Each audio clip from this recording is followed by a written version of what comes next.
Salom do'stlar, bugun sizlar bilan Dubayda joylashgan sun'iy tropik o'rmonni obzor qilamiz. Kuzatishda davom etinglar. Bu yerda siz 3000 dan ortiq ekzotik qushlar, o'simliklar va hayvonlarni uchratishingiz mumkin.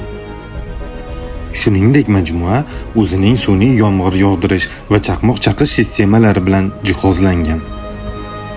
Jonivorlar o'zini tabiatdagidek his qilishlari uchun maksimal shart-sharoitlar yaratilgan. Loyihaning asosiy maqsadlaridan biri bu insonlarga tropik o'rmon va unda yashovchi o'simlik va jonivorlarni ekosistemadagi o'rni haqida tushuncha berish. Bu ajoyib majmuaga kirish chiptalarini ishonchli va arzon narxlarda bizning hamkorimiz Turistina kompaniyasidan xarid qilishingiz mumkin. Do'stlar, bizda ham shunday tropik o'rmon bo'lishini xohlarmidingiz? Fikrlaringizni izohlarda yozib qoldiring.